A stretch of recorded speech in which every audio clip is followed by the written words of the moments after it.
Bonsoir, ravi de revoir Azot, ravi de retrouver Azot chez Azot, dans notre case. Nous vient tous les mercredis là, et merci d'être là pour le rendez-vous. Et comme d'habitude, mais vient, mais m'y emmène toujours. Qui ça m'y emmène Kelly ensemble moi. Bonsoir Kelly. Et oui, bonsoir à toutes. Ou l'amène à moi et merci d'avoir emmené à moi donc Bertel. Comment il est Koulsoum? Ça va très bien. Merci Kelly. Et donc aujourd'hui nous reçoit un grand monsieur, Gaëtan Chauviré. Bonsoir Gaëtan. Bonsoir Gaëtan. Bonsoir. Je ne sais pas si j'étais dans votre Bertel, mais en tout cas je me voici. Si, la ramène à où? La ramène à moi.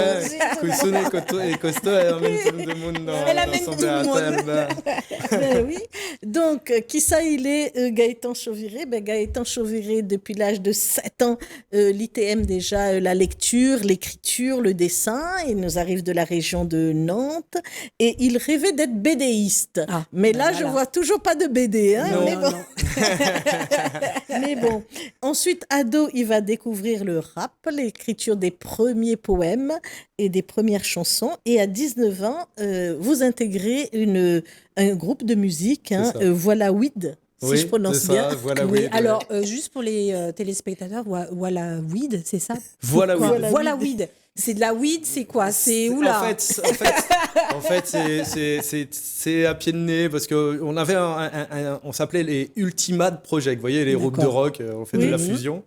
Et tout le monde nous voyait en France. Et on avait fait des concerts que dans un coin. Donc, on s'est dit, le nom est bateau. Donc, il faut qu'on change. Et on avait un camarade Rasta qui venait souvent nous écouter, nous dire que c'était nul ce qu'on faisait. Et souvent, il venait, il nous faisait fumer l'herbe magique. Je me disais bien. Et donc, à chaque fois qu'il partait, il y avait toujours un qui disait « Voilà weed !» Et c'est resté. Voilà, et donc, on a appelé le groupe comme ça. D'accord. C'était des joyeux lurons, on était jeunes et on a tourné pendant 8 ans quand même. C'est 8 beaucoup. ans, on a eu... Pour quelque chose que vous dites qui est pas bien, c'est quand même beaucoup. Non, c'était lui qui trouvait ça nul. C'est lui, parce d'accord. En fait, le truc, c'est que moi, je voulais faire du reggae. Mais le problème, c'est qu'à l'époque, c'était difficile, en tant que blanc, faut l'avouer, c'était difficile de rentrer dans le reggae comme ça. En sound system, j'y arrivais, mais pour monter un groupe, c'était assez difficile. Et donc, on m'a proposé ce projet un peu fou, du rock, de la funk, et puis moi qui rappe et qui fait du raga. Et pendant 8 ans, on a tourné, on a fait des scènes incroyables. J'ai des grands souvenirs, j'ai rencontré des musiciens, des personnes incroyables. Et je fais un petit clin d'œil à mes amis, justement, Voilà Weed, parce qu'il y a un de mes amis quand même qui est dans un groupe de jazz très connu, qui est dans plusieurs formations. Là, j'ai pas le nom en tête, mais qu'on appelle Kick Bass. Et il y a moi maintenant qui a continué la musique. On n'est que 2. C'est bien, déjà 2. Voilà. C'est pas mal. Et puis donc, vous arrivez en 2002 à l'île sur notre île. Et là, je vois que vous alternez écriture, donc la publication de Redlocks, Zamalia Connection, c'est ça. Et en 2019, le grand boom avec le groupe Positive Vibe Sound. Ouais, c'est ça. Vous gagnez le meilleur prix de l'album Dom Tom aux Victoires du reggae, c'est ça? C'est ça, organisé comme chaque année par reggae.fr, qui est quand même un gros média reggae. Et ça a été un choc de se retrouver là-dedans, parce que personnellement, j'allais pour voter pour des amis réunionnais, genre Mélan, que je salue, et Mighty Lion.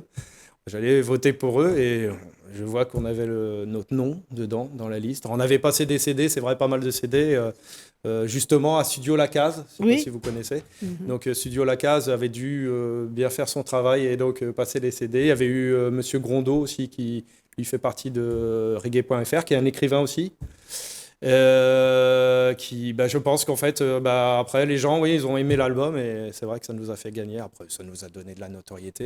Ça a été aussi un bel handicap parce que c'est vrai que c'est pas facile d'arriver. On n'était pas très connus et d'un coup, on a été surexposé. Et ça a un petit peu splitté le groupe quand même. C'est clair, ça donne un pied de nez. À gérer. Surtout que c'est arrivé en plus pendant la période du Covid. Donc toutes les tournées qu'on devait faire à droite à gauche, elles ont été annulées. Et puis finalement, le groupe s'est arrêté. Mais enfin, moi je continue. On m'invite régulièrement dans les sound systems. Ça va peut-être reprendre. Oui, c'est ça, ouais, la musique, c'est ça, ça va, ça vient. C'est clair. Alors, la musique, ça va, ça vient. Et le livre, alors, ça va, ça vient. Est-ce que vous pouvez justement nous expliquer le pourquoi du Dreadlocks Zamalia Connection? Parce qu'en fait, quand j'ai écrit Dreadlocks, c'est un livre que j'ai commencé à écrire. J'ai fini de l'écrire quand mon fils avait 15 ans. D'accord. Et on était déjà à La Réunion, parce que en fait, j'ai écrit en métropole. Ma femme était enceinte jusqu'aux yeux et je n'arrêtais pas de lui dire je vais écrire un livre, je vais écrire un livre. Et puis acheté 3 blocs-notes avec un stylo. Elle m'a dit écris-le ton livre, mais arrête de m'en parler. Et je me suis lancé.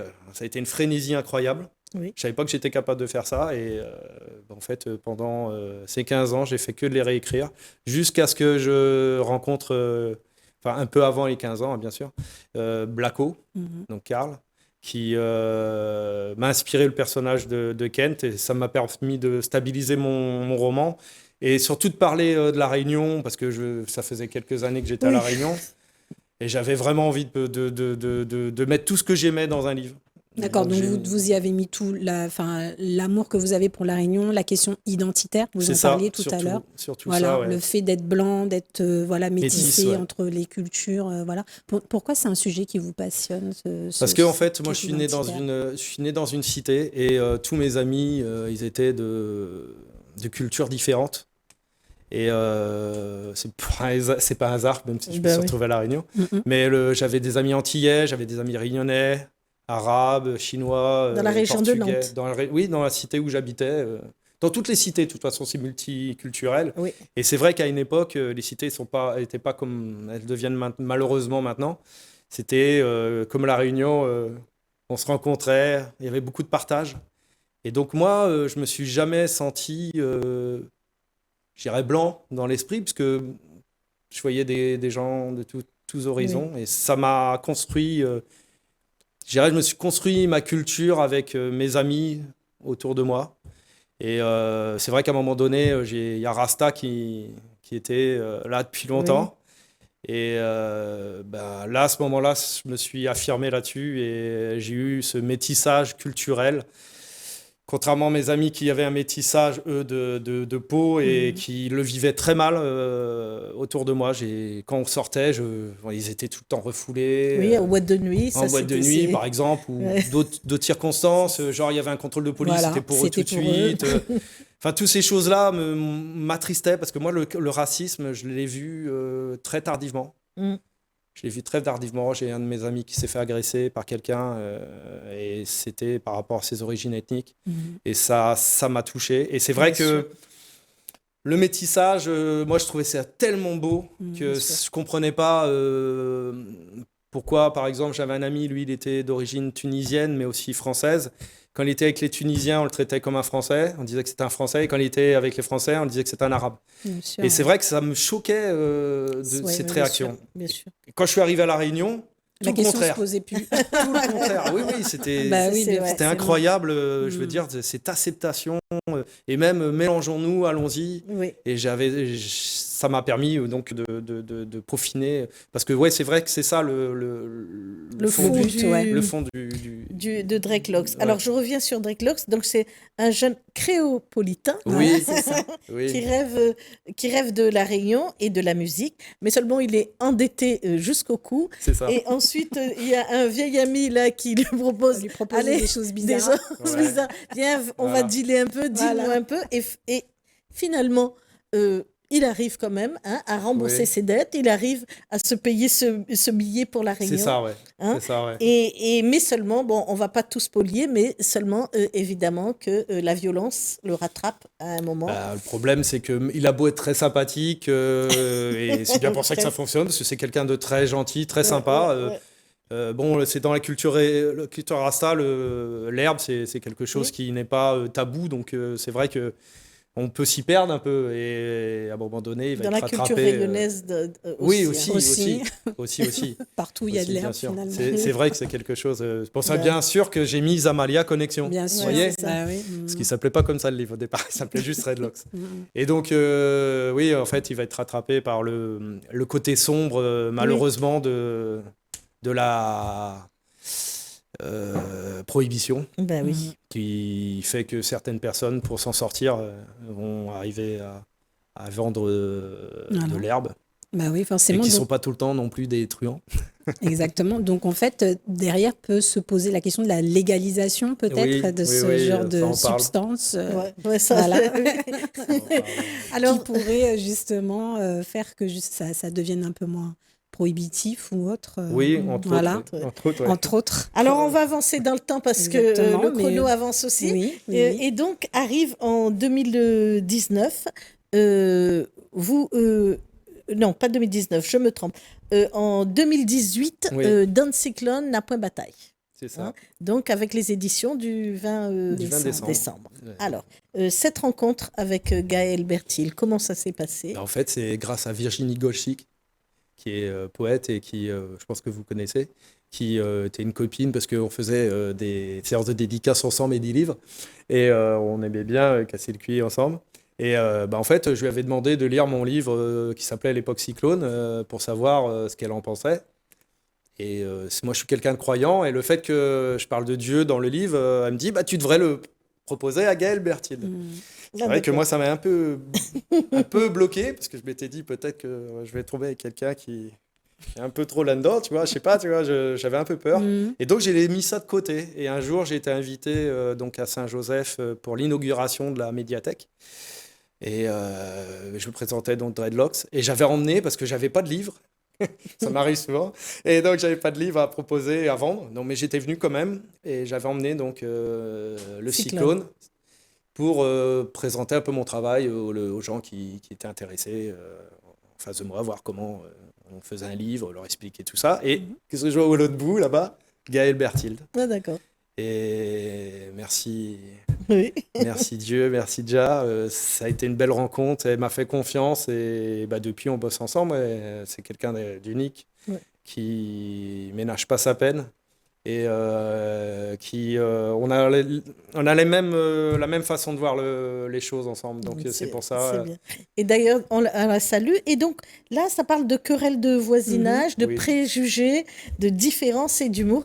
Alors l'humour on le retrouve là, mais on le retrouve aussi un peu dans Dreadlocks, l'humour. Donc vous aimez un peu taquiner un peu vos lecteurs. C'est provocateur, mais c'est une provocation sympathique finalement. Oui, j'essaye. C'est ce qu'on retrouve en fait dans votre écriture. C'est vrai, ce côté. C'est ça, oui. J'essaye un peu de bousculer les choses, mais sans quand même. Je suis pas là pour faire du mal, parce que on ne peut pas juger les gens. Bien sûr. Donc, mais on peut voir ce qui se passe. Et c'est vrai que j'aime bien égratiner un peu, que ça soit dans mes chansons, dans mes écrits. Il y aura toujours ça. Il y aura toujours du fond et surtout. Toujours une espèce de critique de la société et des gens entre eux, quoi. Donc il y a Bruno et Marie, c'est le couple deux oreilles.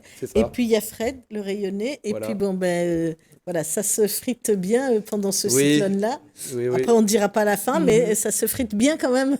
Oui, ils s'aiment vraiment pas. Non. Ils s'aiment vraiment pas, Vraiment pas. Alors, je ne sais pas si la line, elle peut nous passer Pile Plate, la chanson Pile Plate. Voilà. Mister Pile Plate. Déjà le titre, c'est juste un petit extrait pour que vous puissiez voir un peu comment il écrit, quel est le type de chanson.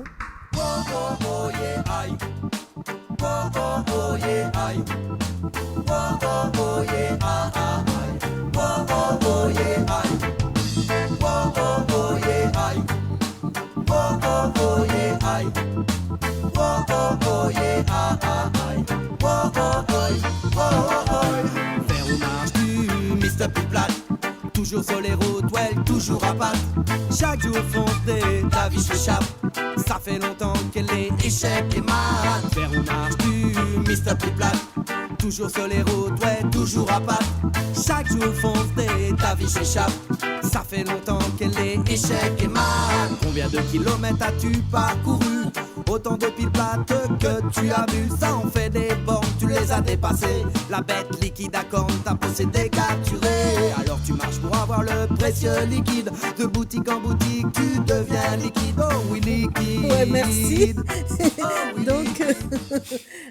Donc, Pile Plate, c'est pas, c'est quand même pas quelque anodin, chose. ça. Ah oui, mais c'est un de nos patrimoines, on va dire.